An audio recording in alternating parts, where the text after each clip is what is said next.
Glória a Deus, a paz do Senhor Jesus, igreja. Amém. Que honra poder estar aqui nessa noite. Eu quero render graças ao Senhor por essa oportunidade, pela vida de cada irmão, de cada irmã. Quero glorificar a Deus pela vida do bispo JB Carvalho. É uma honra poder estar aqui diante do Senhor nessa noite. Quero louvar a Deus pela vida da bispa Dirce, muito amada, muito querida. Alguém a quem o Senhor tem usado para apontar muitos caminhos e muitas direções, né? Deus lhe usa com muita assertividade. Que Deus continue abençoando. Obrigada, viu? Quero glorificar a Deus pela vida de todos os irmãos. Camila, mas você já glorificou, é que eu quero glorificar muito. Deus abençoe, Deus abençoe. Primeira dama, que honra. Adriana, Deus abençoe. Feliz demais de estar aqui. Um pouco nervosa. Sobe aqui então para você ver. Abra comigo a sua Bíblia no Evangelho de Jesus, segundo escreveu João, capítulo de número 19. Glória a Deus. Deus abençoe os obreiros dessa casa, todas as pessoas envolvidas nesse trabalho, gente tão educada, tão amigável, tão amistosa, pelo Ministério de Louvor e Adoração. Gente, quantos aqui já sentiram muito a presença de Deus aqui nesse lugar? Pelo amor de Deus, pela vida daquele moço que estava aqui cantando, como é que ele chama? Gente, o Thomas parece um pardal, ele não vai embora, ele... Que coisa gloriosa, a bochecha dele já estava vermelha, vocês viram? Eu falei, Jesus, que coisa linda. Deus abençoe cada músico, glória a Deus. João capítulo 19, versos de número 23 em diante. Eu vou citando aí os versículos e aí vocês vão acompanhando. Quantos acharam? Podem dizer amém? Amém. Diz assim o texto sagrado: tendo os soldados crucificado a Jesus, tomaram as suas vestes e dividiram-nas em 4 partes, uma para cada soldado. Tomaram também a túnica, que era sem costura, toda tecida numa peça só, de alto a baixo.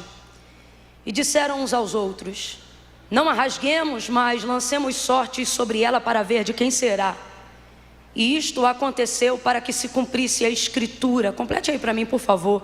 E isso aconteceu para que se cumprisse a escritura, que dizia: dividiram entre si as minhas vestes e sobre a minha túnica lançaram sortes. E foi isto que fizeram os soldados. Verso de número 28. Mais tarde, sabendo Jesus que tudo já estava consumado, para que a escritura se cumprisse, disse: tenho sede. E estava ali um vaso cheio de vinagre, e embeberam de vinagre uma esponja, colocaram-na numa vara de ísopo e chegaram-na à sua boca. Quando Jesus recebeu o vinagre, ele disse: está consumado. E inclinando a cabeça, entregou o Espírito. Como era o dia da preparação dos judeus, para que os corpos não ficassem expostos na cruz durante o sábado, porque este sábado era um grande dia, rogaram-lhe a Pilatos que fossem quebradas as pernas e que fossem tirados os crucificados de lá. Foram os soldados e quebraram as pernas do primeiro e do outro que com ele havia sido crucificado. Mas chegando-se a Jesus, vendo-o já morto, não lhe quebraram as pernas. Contudo, um dos soldados transpassou-lhe o lado com uma lança, e imediatamente saiu sangue e água. E aquele que viu isto testificou que o seu testemunho é verdadeiro, e ele sabe que é verdade o que diz, para que também vós o creiais, que estas coisas aconteceram para que se cumprisse a escritura que dizia: nenhum dos seus ossos poderá ser quebrado. Aleluia.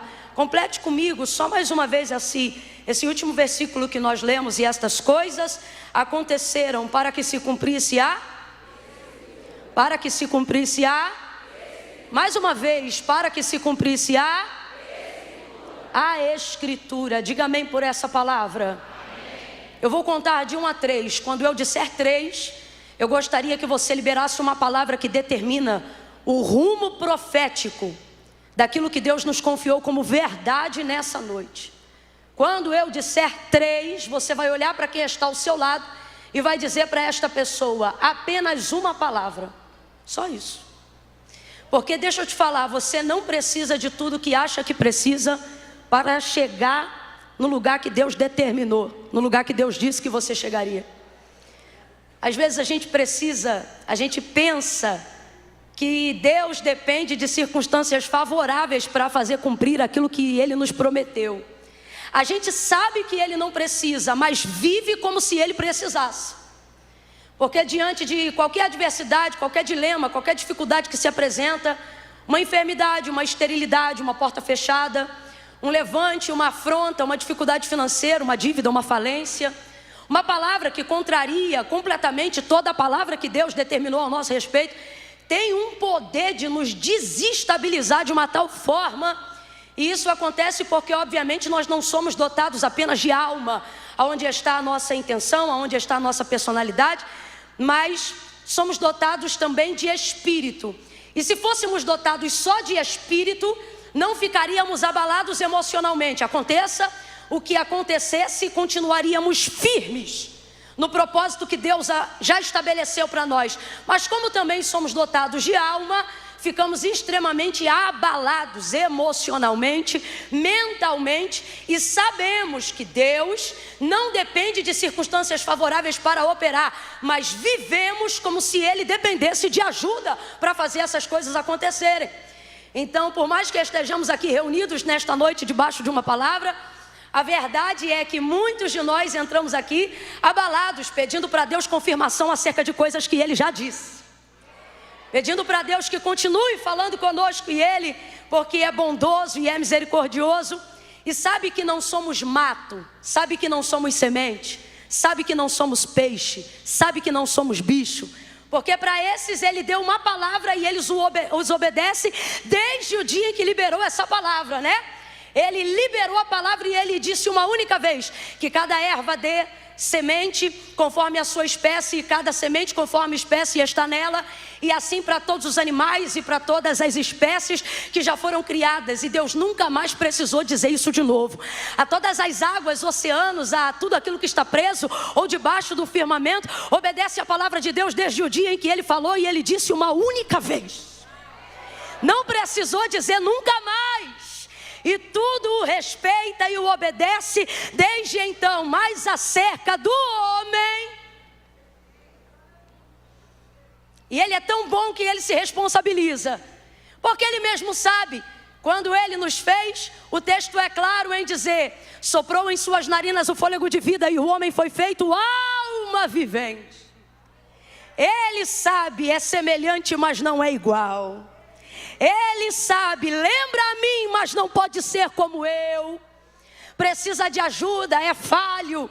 E por causa da sua bondade, da sua misericórdia, conferências como essa, Ele estabeleceu no coração dos homens, para que Ele possa continuar sendo um farol e apontando um destino, independente das circunstâncias, independente das adversidades, independente das tempestades, independente da contrariedade, independente das falhas do nosso caráter, independente das dificuldades da nossa personalidade. Ele continua aqui e Ele está dizendo: eu falo hoje, falo amanhã e continuarei falando, porque céus e terras passarão, a sua ansiedade vai passar, a sua depressão vai passar, mas as minhas palavras nunca passarão. Por isso eu vou continuar falando e me revelando a você pelo poder da minha palavra.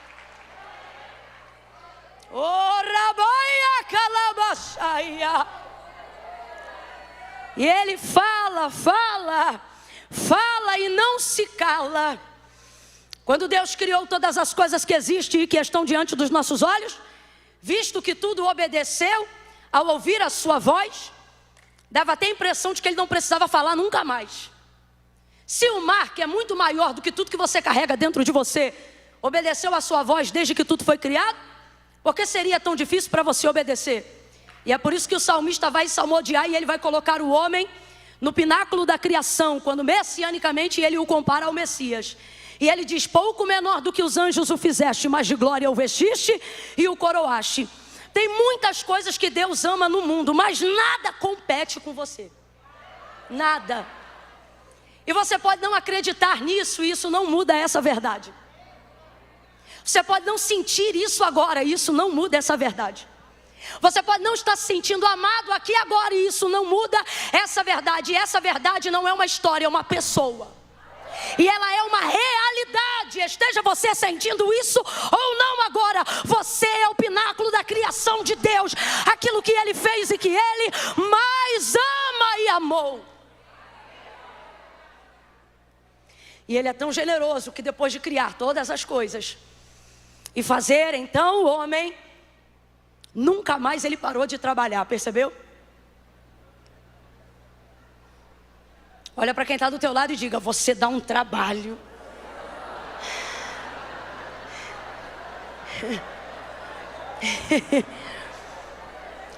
Mas não tem problema, não fique chateado com o trabalho que você dá.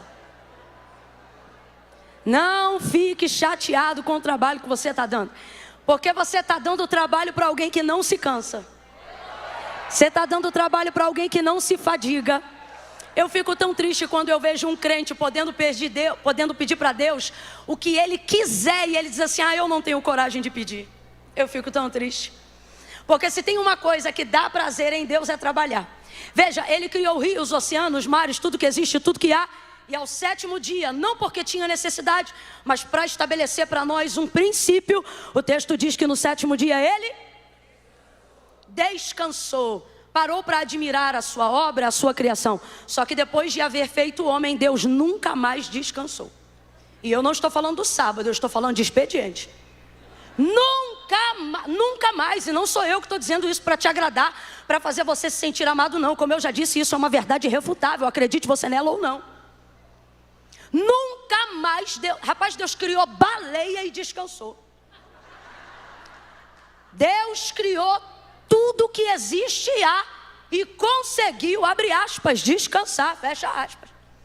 Mas depois que criou você, nunca mais Deus descansou. Por que o profeta Isaías, quando menciona, não ele, mas o próprio Deus, falando na primeira pessoa na boca do profeta, quando ele diz assim, olha...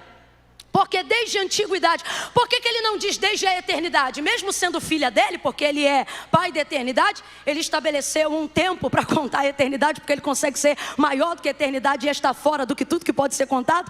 Mas ainda assim, é impressionante porque o texto poderia dizer desde sempre. Porque Deus existe desde quando? Desde que você passou a conhecê-lo? Não, desde sempre.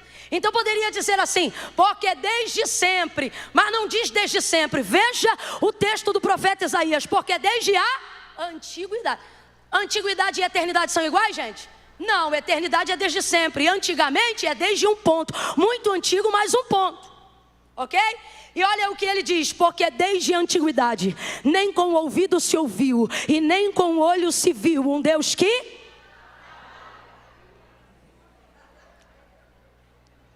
Um Deus que trabalha para aqueles que precisam. É um equívoco muito grande achar que Deus trabalha só para quem precisa. Na verdade é um erro enorme acreditar que você não deve pedir porque não merece, ou porque não precisa tanto quanto alguém que está precisando agora, seja na África, na Ásia, na Oceania. É um erro absurdo acreditar que o tempo de Deus não pode ser todo ele preenchido, porque vai faltar alguém atender se ele atender você. Você está pensando que você está lidando com quem? Talvez por uma inserção da própria cultura, de onde nós viemos, paulatinamente sendo instruídos a acreditarmos em obras feitas por mãos de homens. Talvez tenhamos a dificuldade de acreditar num Deus que tenha um expediente incansável. E quando lemos o texto dizendo o ancião de dias, começamos a pensar que adoramos um velhinho. Veja isso.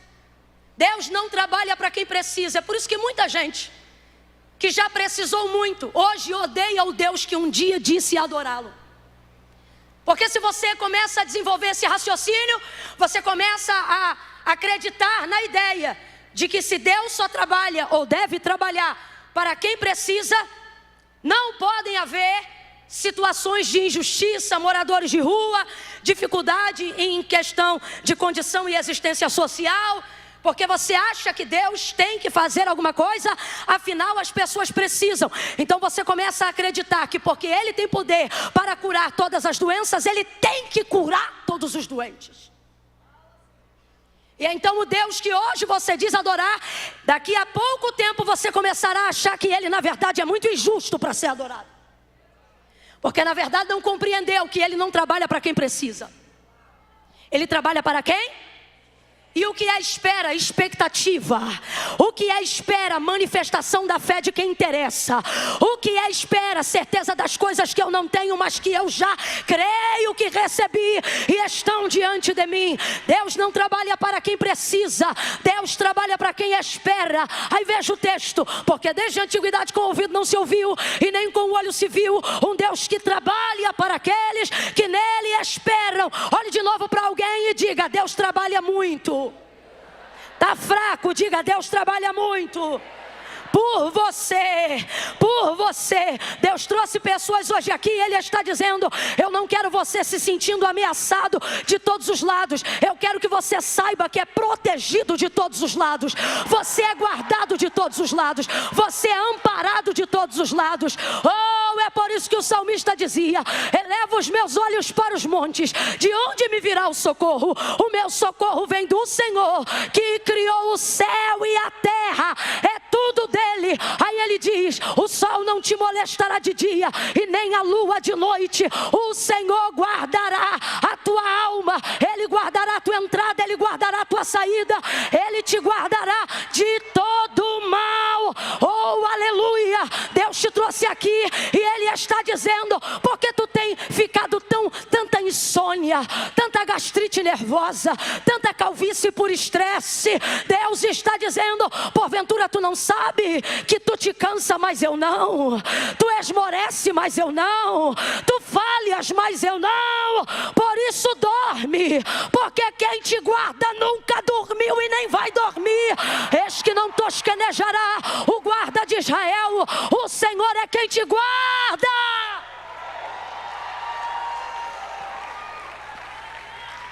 Vai ver, você já serviu um Deus o qual você teve que trabalhar muito por Ele. Teve que preparar casa para Ele, oferta para Ele, direção para Ele, caminho para Ele. E quando Ele andava, fazia isso por intermédio das suas mãos. E isso fez você começar a acreditar que pode ser que Deus esteja muito cansado. Só que Deus te trouxe hoje aqui para te dizer: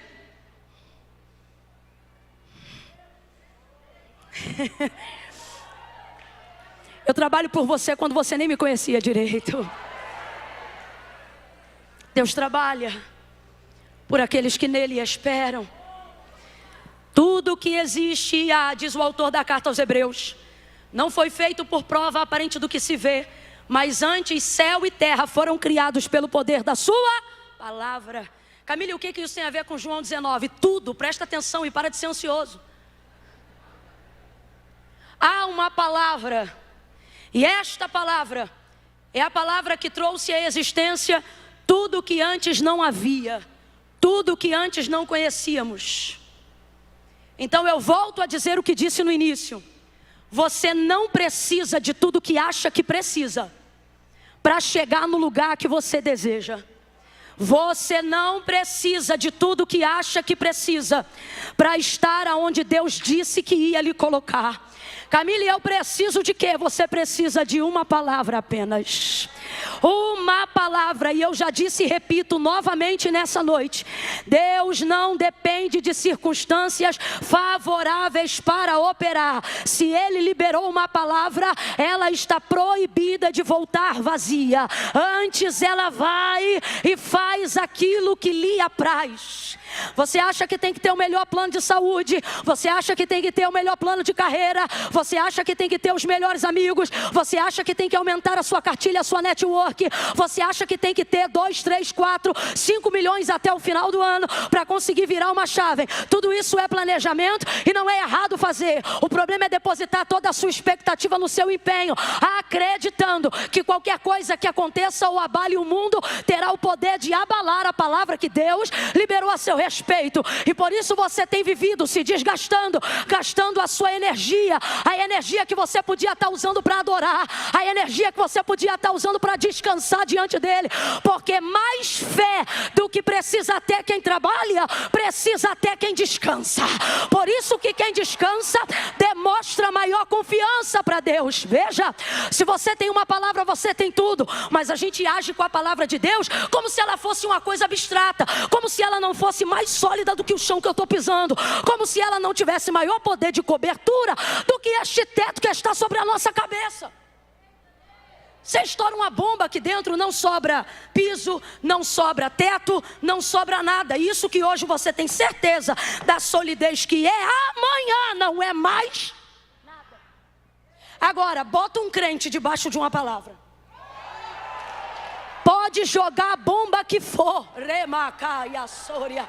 Meu Deus, pode tentar o maior nível de destruição, pode fazer o maior estratagema, bota um crente debaixo da palavra. Oh meu Deus do céu, olha para quem está do teu lado e diga: debaixo de uma palavra. Agora vamos ovacionar essa palavra e diga assim: debaixo da palavra. Da palavra. Ei, tua casa não caiu quando você perdeu o emprego, não é porque faltou dinheiro, é porque não faltou palavra. Tua enfermidade que te atormenta não te matou, não só o corpo, mas também a alma. Não é por causa dos remédios que você tem, é porque tu está debaixo de uma palavra. A esperança que nada muda e faz morrer em ti, ela ainda não foi embora porque você é indesistível, não. Ela ainda se mantém aí porque tu estás debaixo de uma palavra. Então para de considerar essa palavra sensorial e começa a crer que ela é mais sólida do que o chão que a gente pisa e mais contundente do que o teto que cobre a nossa cabeça. Você está debaixo de palavra, e quem está debaixo de palavra não naufraga, não perde, não rompe, não. Ai meu Deus. Pedro disse assim: havendo trabalhado toda a noite, nada apanhamos, mas sobre a tua lançarei a rede. Lançou a rede, pegou uma multidão de peixes tão grande, um cardume tão grande, que o barco quase ia a pique.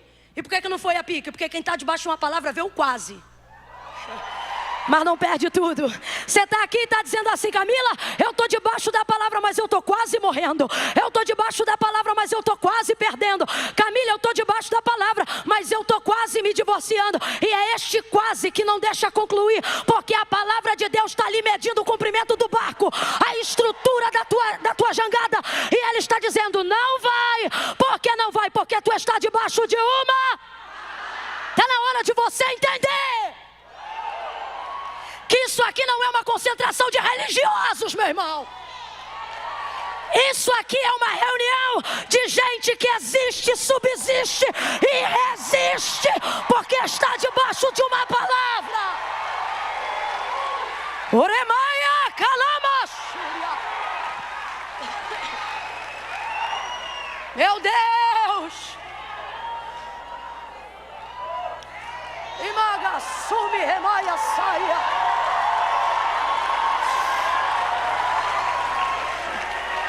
Não é sentimento, por isso não depende da nossa alma. É a palavra de Deus. Camila, ela é realmente poderosa? É tão poderosa que não precisa da gente para nada. Só passa pela gente, mas não depende da gente para nada. Você quer ver? A gente é muito mais sensorial. O que é isso? Colocamos muito mais expectativa e confiança nos nossos sentimentos do que nos objetivos de Deus. Você acha, por exemplo, que só é amado quando se sente amado. Você acha que só é perdoado quando se sente perdoado. Tipo, você acha que se você não sentir, não aconteceu. Engraçado que você não sente isso com conta. Quem é que recebe um boleto ou precisa pagar a parcela de alguma coisa e chega no mês e diz assim: não estou sentindo de pagar isso hoje? Não, meu irmão, tem sentimento nenhum. Precisa de sentimento para pagar boleto? Se tem um sentimento é de raiva. Ainda mais se for indevido, né? Tem sentimento, você vai lá e faz. Aí eu digo, uma vez que está feito, está pago ou não está? Está pago ou não está? Está pago ou não está? Só que você, eu não sei, você quer sentir o sangue de Jesus para acreditar que está pago.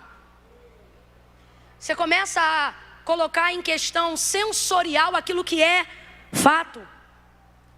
E perde os objetivos porque está dando mais crédito ao que sente do que ao que sabe. E fé não é sobre o que eu sinto, fé é sobre o que eu sei que a palavra diz. Você quer ver? Ezequiel capítulo de número 37. Me mostra sentimento no meio daquele vale cheio de crânio. Femo para tudo que é lado. Se tem algum sentimento ali é medo. E eu não estou inventando não, é só você olhar o texto. Olha o que o texto diz. Que o Senhor arrebata ele numa visão. E na visão, olha o que ele vê. E tomou-me pela mão. E me levou. E me deixou lá. Às vezes Deus faz isso com a gente. Toma, leva. E a gente está com medo, mas aguenta. Complicado é quando a gente vê a mão ir embora. E diz, aonde está aquele que me trouxe aqui? Existem projetos que Deus te leva para começar. E na hora de começar você diz, cadê a mão que me trouxe aqui? Estou mentindo? Quem é que nunca sentiu a ausência da mão movendo? Quem é que nunca fez uma oração dizendo, Deus, não é a luz do teu rosto, aonde está o teu braço? Aí o texto diz que deixa ele lá. E estando ele lá, olha o que o texto diz. E ele me disse, então preste atenção. Não tem problema falta mão. Não tem problema falta perna. Não tem problema quando Deus não mexe o braço. O problema é se você parar de ouvir a sua. A mão saiu, mas a voz continuou. Por quê? Porque o que dependemos para fazer, o que precisamos fazer, o que dependemos para fazer dar certo, o que Deus disse que daria, não é mão, não é pé, não é cabeça, mas é a sua palavra. E me disse, filho do homem, poderão viver esses ossos? E eu acho maravilhosa a resposta dele. Senhor Deus Jeová, tu sabes. O que ele está dizendo? Sobre esse vale eu não sei nada. Então eu não vou emitir opinião sobre o que eu não sei. Você tem que parar de ficar emitindo opinião sobre o que você não sabe. Sobre esse vale eu não sei nada. Mas quando ele diz, tu sabes, ele diz, sobre ti. Eu sei que tu fazes o que tu queres. É isso que ele está querendo dizer. Aí ele diz assim, então profetiza, filho do homem. E Ezequiel começou a profetizar, gente. Ficou paradinho, vendo o que Deus ia falar. Porque profeta de verdade não inventa, só repete o que Deus já falou. Aí Deus diz assim para ele, profetiza sobre esse vale e diga-lhe assim. Aí vem 2 pontos. Aí Deus fala para ele, vento dos 4 cantos sopra sobre este vale. Aí ele repete, vento dos 4 cantos sopra sobre este vale. E aí Deus vai falando e Ezequiel vai repetindo. Deus vai falando e Ezequiel vai repetindo. Olha aqui para mim, há espontaneidade naquilo que você fala por repetição e não por inspiração? Foi difícil a pergunta? Então eu vou perguntar de novo. É uma pergunta. A espontaneidade.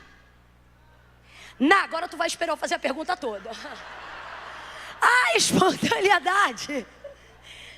Naquilo que eu faço ou falo por repetição e não por inspiração? Não há. Então diga para mim, aonde há sentimento no vale cheio de ossos para se levantar um poderoso e numeroso exército? Não há sentimento, não há vontade, não há vivacidade. O que há é imposição da palavra. Está ele sem sentir nada, dizendo vento dos 4. Ou você acha que ele está todo arrepiado? Vai nessa. Se duvidar, uma perna está batendo na outra. Diga-lhe assim, filho do homem. Deus dizia, ele repetia. Aí você não, está esperando sentir para fazer. E Deus está dizendo, quem sente para fazer, só espera quando as águas vêm mover. Por isso Jesus nos libertou dessa ritualidade. Porque ele está querendo dizer para nós o que quando João disse: o verbo se fez carne e habitou entre nós, e vimos a sua glória como a glória do unigênito do Pai, cheio de graça, justiça e verdade. Vou falar rasgado que é para todo mundo entender. João está dizendo: a gente não só conheceu ele não, a gente dormiu com ele, almoçou com ele, levantou com ele, andou com ele, foi com ele, voltou com ele, subiu com ele, desceu com ele, orou com ele. E depois disso o que acontece? Depois disso a gente manifesta ele aonde nós passamos, porque agora nós não o temos apenas por vista, mas está implantado em nós aquilo que ele ministrou. Por isso, cristãos, volta para Ezequiel e você vai entender. Ele começou a falar e Deus começou a fazer. Por quê? Porque Deus não é fiel a mim, Deus é fiel à sua palavra. Nós começamos a cultivar a ideia de que Deus é fiel a pessoas mais bonitinhas, mais arrumadinhas, de preferência as mais santinhas. E Deus está dizendo: nem a estas sou fiel à minha palavra. João capítulo 15. Meu pai é agricultor, eu sou a videira, vocês são as varas. A vara que está em mim e dá fruto, essa eu podo para que dê mais fruto. As outras que estão em mim, mas não dão frutos, eu corto e lanço no fogo. Como é que pode? 2 tipos de vara na mesma videira, só que uma dá fruto e a outra não dá. E Jesus explica: se vós estiverdes em mim e as minhas palavras estiver em vós, pedireis o que quiserdes e isso vos será feito. O que é que ele está dizendo para mim e para você? Há muitas formas de você estar em mim, mas só há uma forma de eu estar em você. Um monte de gente pode sentir Deus de uma só maneira, ou de várias maneiras, e isso não exclui a presença de Deus em um lugar, não importa quantos pecadores tenham ali. Agora, a pergunta é: quem Deus sente? Somente aqueles que estão debaixo da sua, só quem corresponde à sua palavra. Por isso Jesus disse assim, nos últimos dias virão muitos dizendo: em teu nome expulsei demônios, porque expulsa. Em teu nome operei prodígios, sinais, maravilhas.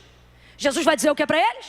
Apartai de mim, malditos, porque eu nunca vos conheci. Então a questão não é o quanto você conhece ele, a questão é o quanto ele se reconhece em. E a única forma dele fazer isso é pela sua palavra. Se não houver em você a palavra de Deus, não há correspondência de Deus para você. Não, vai ouvindo isso aí. Então isso depende muito menos do que a gente sente, muito mais daquilo que a gente. Mas olha como a gente é motivado ao que sentimos tão somente. Por exemplo, Gênesis capítulo 1.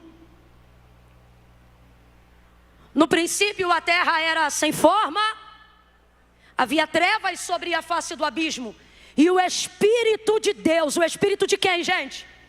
O Espírito de quem, gente? O Espírito de Deus. Havia água, trevas, mas o Espírito é de Deus.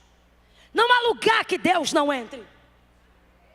O Espírito de Deus se movia sobre a face das águas. Olha que coisa linda. O Espírito de Deus não só estava presente, como estava em movimento. Quem está entendendo, diga amém. Isso é maravilhoso, sim ou não?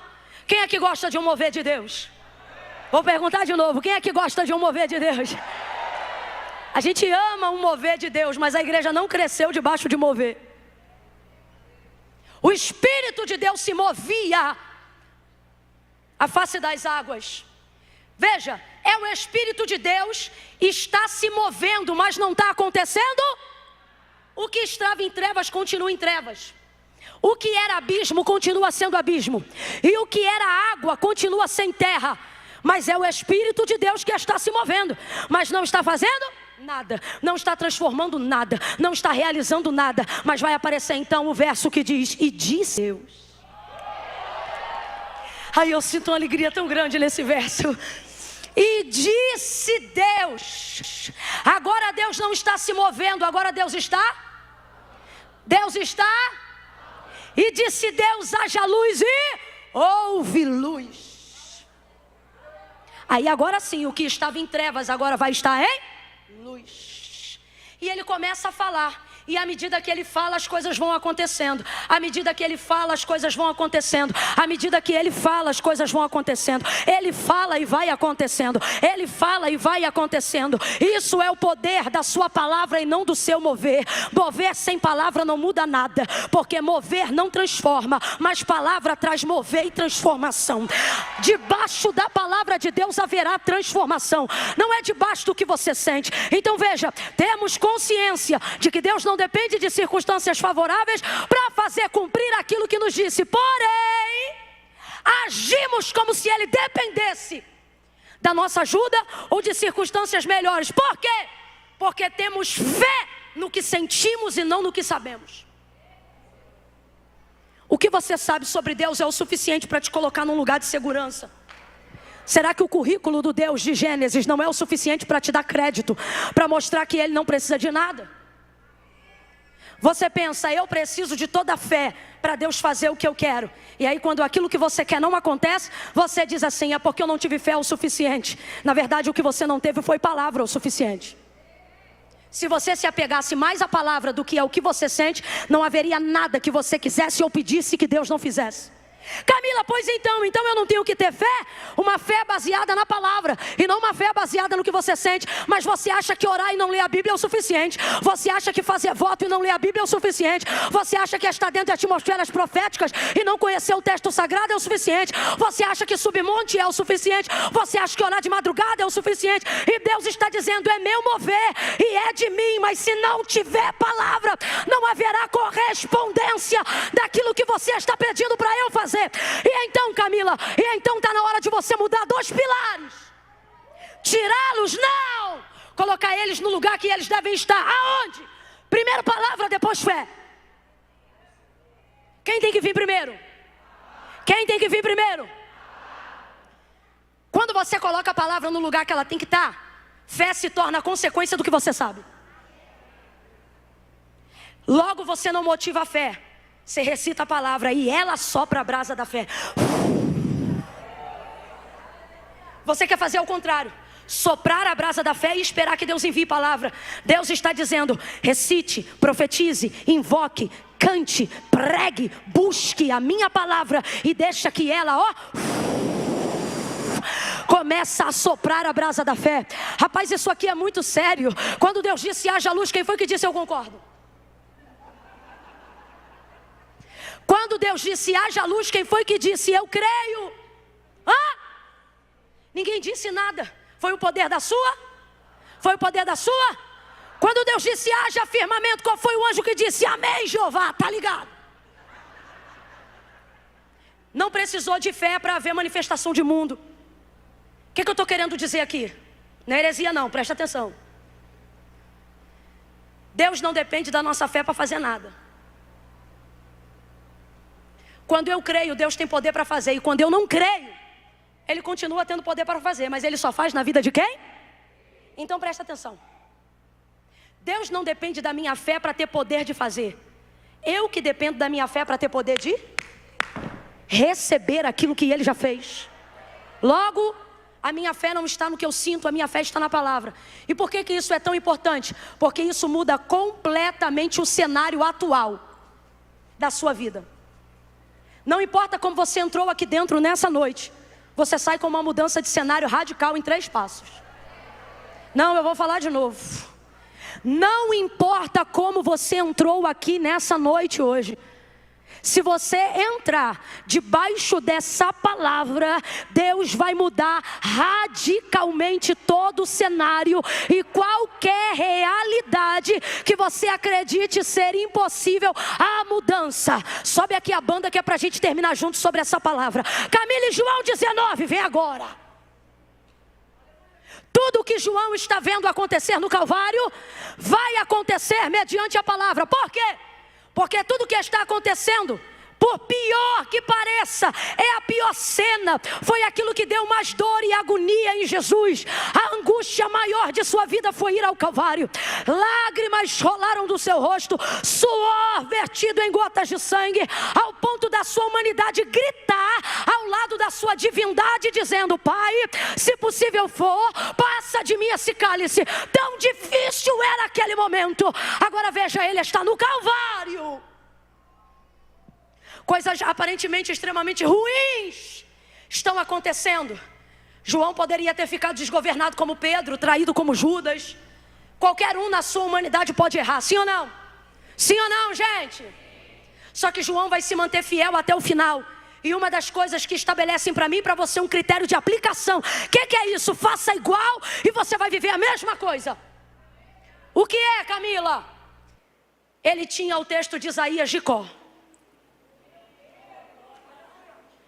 Todo mundo aqui tem uma palavra específica mais forte na memória, sim ou não? Pelo menos um texto, nem que seja o Salmo 23 aberto na página amarela. Alguma coisa você tem. E para o judeu, tanto é até hoje, para o judeu, o texto do profeta maior, o texto messiânico de Isaías, é um dos textos que eles repetem até hoje. Manifestam essa palavra. E qual é o texto em questão? O texto que fala da crucificação e da entrega. Aquele que é o leão vai como ovelha muda ao matadouro. Moído pelas nossas transgressões, o castigo que nos traz a paz estava sobre ele, e pelas suas pisaduras nós seríamos sarados. Mas para que todas essas coisas acontecessem, era necessário grande pranto, sofrimento e dor. Ele ia como inocente, sangue imaculado e precioso ao Calvário por amor de nós, para cumprir a vontade do seu Pai. João vai deixar tudo o que ele tem para seguir a este homem que agora é o herói da sua vida. Nem masculinidade direito João apresenta ao ponto de ter vergonha de se aproximar de Cristo. Pelo contrário, ele o abraça como um pai, o beija como um amigo, encosta a sua cabeça no seu peito, de tanto que o ama. Ele deixou empresa, deixou pesca, deixou rede, deixou fundo de garantia, deixou aposentadoria. Ele largou tudo para trás, meu irmão, para seguir esse homem. Aí pense em você na situação de João. Vê leproso ser curado, vê prostituta convertida. Pense você na condição de João. Vê um homem que tem poder para andar sobre as águas. Pense. Um homem que tem poder para fazer tudo, permitir-se ser tão castigado no Calvário. E é aqui na verdade que ele ostenta o maior poder que ele tem. Porque maior poder não tem quem faz o que pode, mas tem quem podendo não faz. Só para poder viver o que Deus quer que viva. Aí ouve isso. O texto diz que os soldados pegaram suas vestes, repartiram, lançaram sortes. João podia ficar desesperado, mas ele mantém o controle naquela cena. Olha para quem está do teu lado e diga assim: debaixo da palavra, você tem o controle. 3 passos. Primeiro, o texto diz que pegaram as vestes dele, rasgaram, lançaram sortes. E João vai dizer: os soldados fizeram isso. Mas por que eles fizeram? Ele escreve: para se cumprir a... Vamos substituir escritura por palavra, porque estamos falando da mesma. Então quando eu perguntar, você diz palavra, tá bom? É a palavra de Deus. Ele diz: os soldados fizeram isso para se cumprir a... Os soldados fizeram isso para se cumprir a... Ora, João, então decida e diga para nós, quem fez isso? Os soldados ou a palavra? Os soldados, mas eles fizeram por causa da... Porque estava escrito, e a palavra dizia: dividiram entre si as minhas vestes, e sobre a minha túnica lançaram sortes. Então o que João está vendo? A maldade se manifestando? O que João está vendo? O ódio cumprindo o seu querer? Enquanto você levar as coisas para o pessoal, você não vai ver o cenário como Deus está vendo. Enquanto você levar as coisas para a carne e para o sangue, você vai ter desequilíbrio diante do poder do seu inimigo. Mas quando você leva as coisas para o campo que você tem domínio, que campo? Você sabe debaixo de qual palavra você está. Você sabe o que foi que Deus disse a seu respeito. Você sabe o que Deus liberou na tua casa. Aí você deixa o inferno desbaratado. Por quê, minha irmã? Por quê, meu irmão? Porque você está numa área que só você tem domínio. Ele não tem domínio sobre a palavra.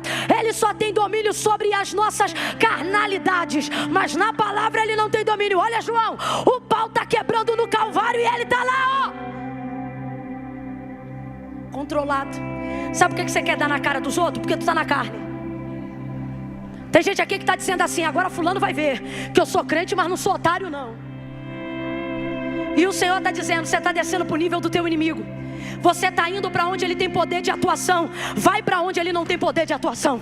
Vai para onde ele não entra. Vai para onde ele não te governa. Pega na mão de alguém aí agora, por favor, por favor. Mas não segura requenguela não. Segura com firmeza. Apesar dessa pessoa estar muito linda, faça ela entender que ela não veio fazer uma social hoje aqui não. Aperta a mão dela e deixa ela perceber que ela sentou-se ao lado de um profeta, ao lado de uma profetisa do eterno. Sacode ela e diga: você tá fraco, grita pra ela e diga: você está debaixo de palavra. Você não vai perder o controle, não vai perder o equilíbrio, não vai perder a direção, porque você está debaixo de palavra. Ouça isso, ouça isso. Você vai aprender isso aqui, vai levar pra vida. Você vai aprender isso aqui, vai levar para a vida. Para João,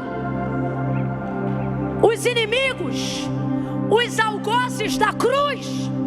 É complicado quando a palavra que está sobre nós é tão poderosa que Deus deixa até o inimigo expressar poder. É complicado quando Deus pode jogar todo mundo por terra, mas Ele coloca o pau na mão de quem quer quebrar as pernas. É complicado. Só que olha, João, controle. Por que controle? Porque quem está debaixo de palavra não perde não perde. Aí ele, veja isso. Para quem está fora da palavra, diz assim: meu Deus, quanto ódio. Para quem está fora, diz quanta crueldade. Mas para quem está dentro, está assim, ó, tá tudo sob o comando. Eu não sei se você está entendendo, mas se eu pudesse botar legenda nas fotos de João no Calvário, enquanto Maria está chorando de desaguar, porque a alma da mãe está gritando a perda do filho, o discípulo aprendeu com seu mentor. Enquanto tanto é que João é o único que não começa a biografia de Cristo falando o nome nem de Maria nem de José. Ele já começa dizendo: no princípio é o verbo estava com Deus, o verbo era Deus, nele estava a vida. Aí veja isso, ele está lá olhando.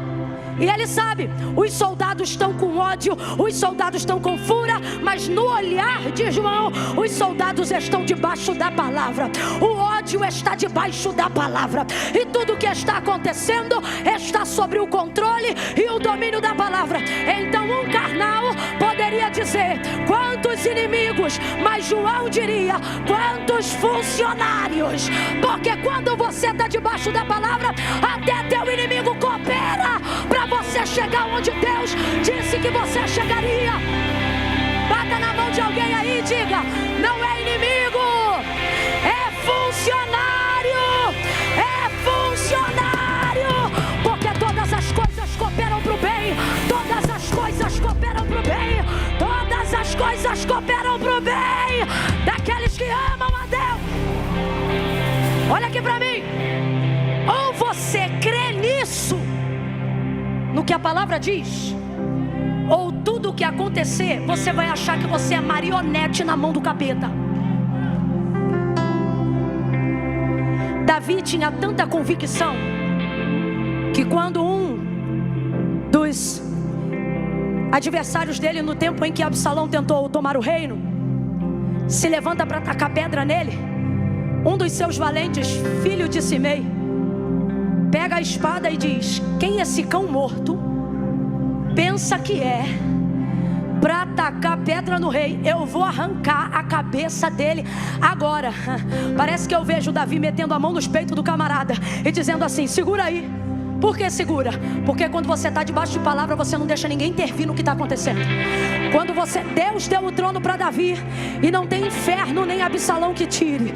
Não tem inferno nem Absalão que tire. Mas quem poderia tirar Davi se não entendesse que tudo que está acontecendo, por pior que pareça, por mais descontrole e desgoverno que pareça, é como uma orquestra cuja batuta do ritmo está na mão de Deus. E Deus está orquestrando. Você diz que levante, e Deus diz: está orquestrando. Você diz que fúria, e Deus diz: estou orquestrando. Você chama que prova, e Deus diz: é o melhor treinamento que eu já dei. Deus está dizendo: ei, comece a olhar o cenário pelo prisma de Deus. Se você está debaixo de palavra, pare de tratar o inimigo como seu opositor e não desça para o nível dele. Ele jamais vai poder subir para o seu. Então, deixa ele fazer o que ele tem que fazer.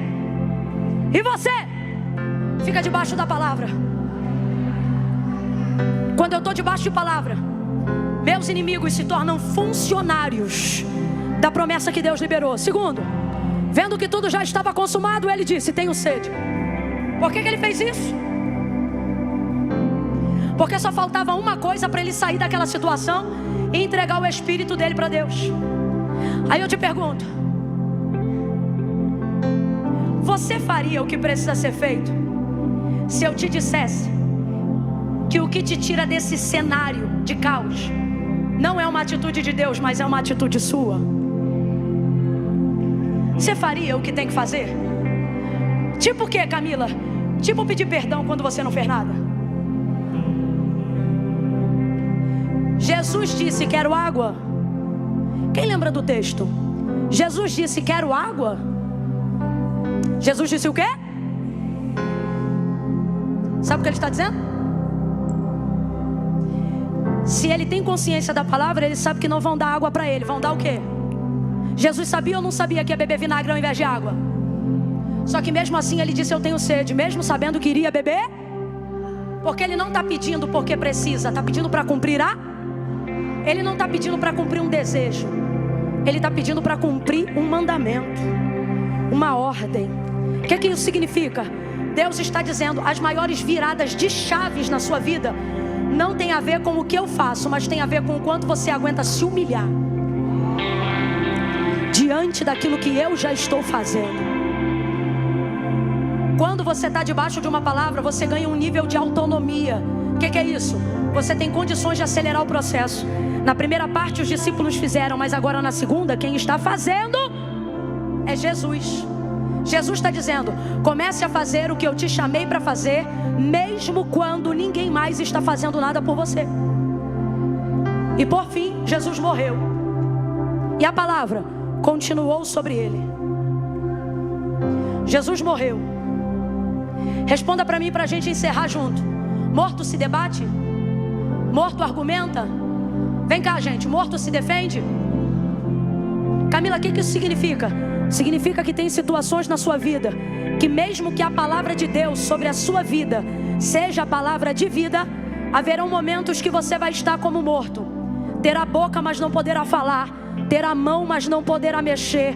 Terá pés, mas não poderá sair da situação que você está. E aí, Camila, escute isso. Primeiro eles fazem cumprir, depois Jesus faz cumprir, e terceiro, a própria palavra se cumpre. Porque Jesus já está morto, não pode se defender, não pode reagir. Tem gente assim que está aqui hoje. Você está em situações onde você não pode se defender, onde você não pode reagir. E para piorar a história, você está como João vendo a cena de alguém que pegou um pedaço de madeira gigante na mão para arrebentar tuas pernas. E se você vê que fazem com o segundo e fazem com o terceiro, você pensa: o próximo que vai arrebentar sou eu. Só que esse também é um dos segredos de quem está debaixo da palavra. O quê? a palavra impõe limites quando tudo é igual a todos. Camila, eu não entendi. Você não está vendo que Jesus está cercado ali no meio? Quando os soldados vieram para arrebentar as pernas dos crucificados, não seria natural se começou pelo primeiro, depois ir ao segundo e então ao terceiro? Só que Deus está dizendo, quando você está debaixo da palavra, coisas que acontecem com todo mundo não vão acontecer com você, porque você está cercado. Você está cercado. Gente, há uma unção profética tão forte aqui. Deus está dizendo, você está cercado. 1000 cairão ao teu lado, 10.000 à tua direita, mas tu não serás atingido. Camila, mas eu não estou em condições de reagir. Eu estou debaixo da palavra, mas estou deprimido. Eu estou debaixo da palavra, mas estou cercado. Eu estou debaixo da palavra, mas estou imobilizada. Como é que eu vou fazer? Vês então o último segredo.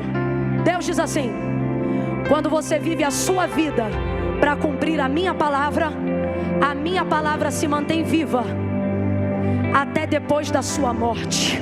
Olha o que é que vai acontecer. Os soldados arrebentam o primeiro, pá! Arrebentam o terceiro, pum! Cai cruz, cai madeiro, é mão que rasga do cravo, é pé e joelho que bate no atrito do chão, é rótula que se arrebenta para tudo que é lado. E Jesus, alguém pensa, é o próximo. Gente, no mundo espiritual, Satanás está pensando que a batuta da orquestra da nossa vida está na mão dele, e ele está dizendo assim com ameaças: o próximo é você. O próximo é você. O próximo é você. Só que João está dizendo, ninguém me contou não, eu vi.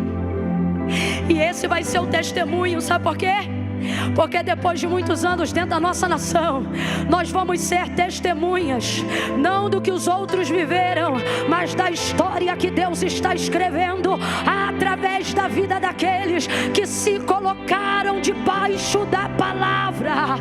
Oh meu Deus, não conseguem quebrar Jesus. Aí João vai dizer assim: eu sou João, eu sou testemunha do que aconteceu.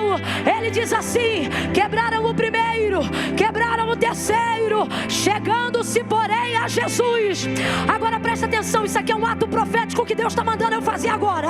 Pergunte qual é o nome da pessoa que está do seu lado agora. Pergunte para ela qual é o seu nome. Você sabe o nome dela? Aprendeu? Se você não ouviu, pergunte de novo. Pergunte de novo, porque eu vou contar de 1 a 3. No 3, você vai dizer que não quebram essa pessoa.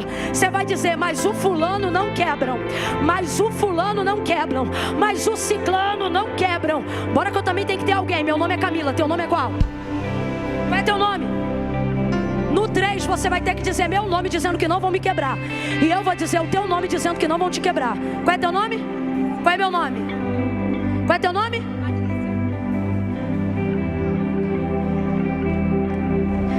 Deixa eu te falar um negócio. Às vezes você pensa assim, Camila, eu acho que vão quebrar pelo tanto que já bateram. Eu acho que vão quebrar pelo tanto que já cuspiram. Camila, eu acho que vão quebrar porque até furar me furaram. E o Senhor está dizendo, mas há sobre você uma palavra: pode difamar, pode perseguir, pode afrontar, pode cuspir, pode bater, pode castigar, mas o Senhor te trouxe hoje aqui para dizer: quebrar ninguém vai quebrar Brasil, quebrar ninguém vai quebrar igreja. Paulo, Camila, por que esse profético é conosco, é com a igreja, é com a nação? E se tem mais alguém que trouxe a bandeira igual aquela moça, pode levantar para o alto, porque Deus te trouxe aqui para dizer, sabe o que é para você? Eles vão perseguir, eles vão cuspir, eles vão afrontar. César e o seu sistema estão apavorados com a sua popularidade, mas quebrar ninguém quebra, quebrar ninguém quebra. Segura a mão dela, fecha o corredor, segura a mão dela e fecha o corredor. Eu conto 1, você nome dessa pessoa e vai dizer: quebrar ninguém quebra. Eu conto 2, Patrícia, não esquece do meu nome. E você vai gritar. Eu disse que você vai? Eu disse que você vai? Ai, Camila, mas eu não gosto de gritar. Mas hoje você vai. Ai, mas eu pensei que não ia precisar. No outro dia que vier alguém menos pentecostal, tu não grita. Mas hoje tu vai botar grito nessa goela e vai clamar com vontade. Você vai gritar. 2,5. Prepara, porque você vai chamar o nome de alguém agora. 3, diga. Quebra, ninguém quebra. Ninguém quebra, Patrícia. Ninguém quebra. Ninguém quebra. Agora de mãos dadas. De mãos dadas. De mãos dadas. Você vai dizer: Brasil, ninguém te quebra. Peraí. 1. Prepara, porque Deus vai conduzir nossa nação em triunfo. Eu conto 2. Você vai dizer: Brasil, ninguém quebra. 2,5. Respira fundo. 3. Solta o brado. Quebra. Ninguém quebra. Ninguém te quebra. Ninguém te quebra. Nós estamos te colocando debaixo de palavra. Debaixo de palavra.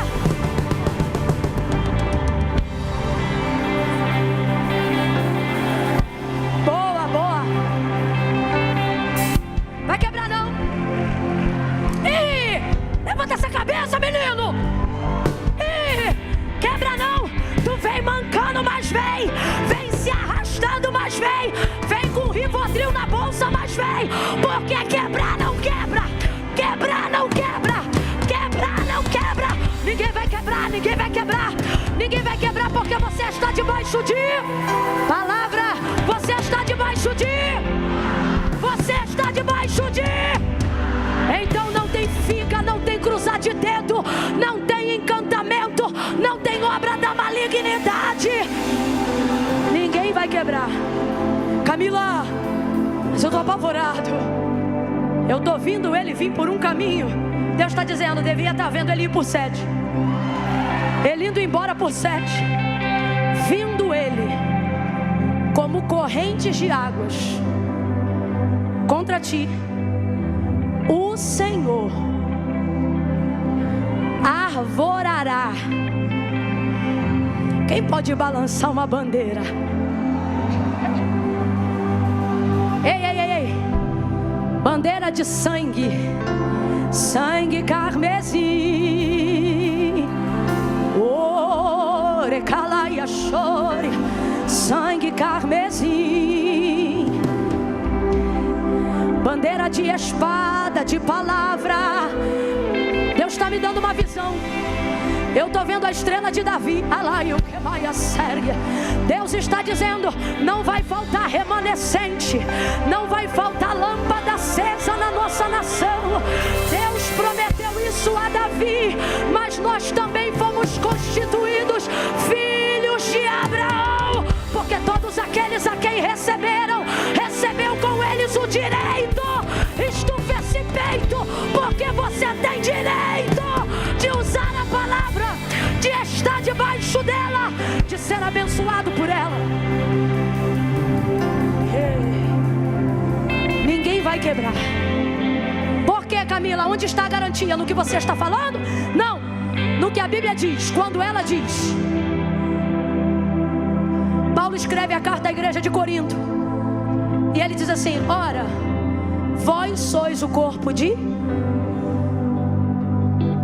Então presta atenção. A igreja é quem? É o corpo de? É o corpo de? É o corpo de? Por que quando chega lá no Calvário, quebram o primeiro, quebram o terceiro, mas o homem do meio não quebra? Porque sobre ele havia uma que dizia: nenhum.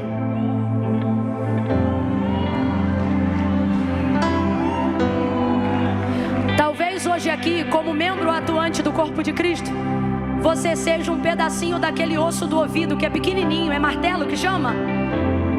Vai ver, você é um martelo. E alguém pensa: martelo é facinho de quebrar. E o Senhor está dizendo: o problema não é ser martelo, o problema é onde ele está. Está onde? Está onde? Então não importa se você é um fêmur, Ou se você é um martelo, a garantia aqui está entre todos aqueles que são igreja. Ninguém vai te quebrar. Levanta as duas mãos para o céu agora. Presta atenção aqui. Eu vou contar de 1 a 3 agora. É a última contagem, prometo. Camille, por que conta 1 a 3? Porque eu não gosto de bagunça. Baixa a mão para não cansar. Vou contar de 1 a 3 aqui agora. No 3, quem entrou hoje aqui e é até crente. Por que crente? Porque crê em Deus. Você diz assim: não, eu venho porque eu gosto, mas eu não sou crente não. Eu sou desviado. Que desviado é você? Que sexta-feira à noite podia estar em qualquer rocha de Brasília, mas está na pré-conferência global. Você não é desviado, você é afastado e está aqui porque tem saudade. Não, Camila, é que eu estou afastado há muito tempo. Eu venho porque eu gosto, mas eu não sou crente não. Como é que tu não é crente? Sabe como é que eu sei que tu é crente? Tu conhece o nome de um monte de santo, mas quando a coisa aperta, tu chama o nome de um só. Aí tu vem aqui agora pra mim dizer que tu não é crente. E ainda é dos fervorosos. Você é daqueles que quando quase vai bater o carro diz: sangue de Jesus tem poder. Não, Camila, mas é porque pra mim servir a Deus é coisa séria. E é mesmo, tão sério que você não pode deixar pra depois. Não, mas é que eu tô numa situação aí difícil. Eu tô numa situação aí tico-tico no fubá. Vai vir você, tico-tico e fubá. Porque Jesus não disse se arruma e vem. Ele disse: vinde a mim todos vós que estáis cansados, abatidos, sobrecarregados, e eu vos... Não é para te forçar, não quer vir, não vem. Mas eu tenho que te falar uma coisa: a garantia de não ser quebrado não está em ser osso, está em ser corpo de Cristo. Então se você diz que é crente, mas está fora da igreja, o convite para você hoje não é apenas venha a Cristo, é volte para a igreja. Volte para a igreja. Vai ser assim, eu vou contar 1, 2, 3. Quem está afastado, quem se diz desviado. Não, Camila, eu sou desviado. Desviado não frequenta culto. Que raio de desviado é você? Que o crente está aqui dizendo: ai meu Deus, que eu tenho que ir embora. E o desviado está assim: eita, que Jesus está falando comigo hoje. Quem mané desviado que? Está na hora de você fazer a sua aliança. Camila, vou ficar aqui no meu lugar porque Deus sabe. Sabe, mas não concorda porque não foi Camila, não foi igreja.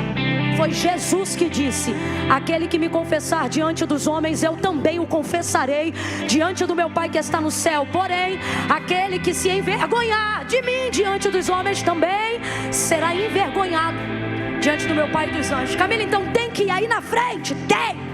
Hoje tem. Mas Camila, e a vergonha que eu sinto?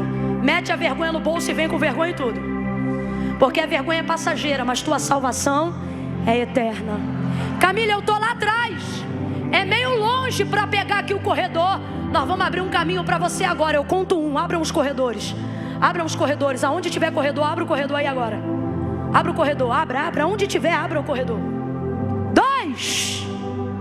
Quem já serve ao Senhor vai começar a orar agora. Comece a orar agora. Comece a orar agora. Senhor, aonde houver alguém que já te ama, mas nunca tomou uma decisão. Camila, tem que ir aí? Tem. Eu vou ter que falar alguma coisa? Não. Por isso eu estou dando garantia de confissão pública de fé a quem sair do lugar e vir para o altar. Agora presta atenção. Camila, eu sou de uma igreja aqui perto, posso ir aí na frente? Não vem que eu não estou te chamando. Só estou chamando quem não precisa de ninguém para entender. Estou afastado, vou me consertar hoje. Estou distante, vou me reconciliar. Deus trouxe essa palavra porque Ele sabe que eu estou debaixo de palavra e eu preciso me consertar. 2,5. Nós vamos deixar para aplaudir juntos só no final, tá bom? 2,45. Levanta a mão e começa a interceder. Aumenta o nível da intercessão aí. Camila, eu estou aqui atrás, é meio longe. Longe é o céu sem Cristo. Vem aonde você estiver agora. Está afastado, vem. Está enrolado, vem. Não, Camila, primeiro eu vou consertar minha vida. Depois que eu consertar, eu vou. É por isso que você não conserta. Porque foi o próprio Jesus que disse: sem mim, nada podeis fazer. Então, Então eu digo, 3, tira teu pé do chão e vem para o lugar agora fazer a tua aliança com Deus.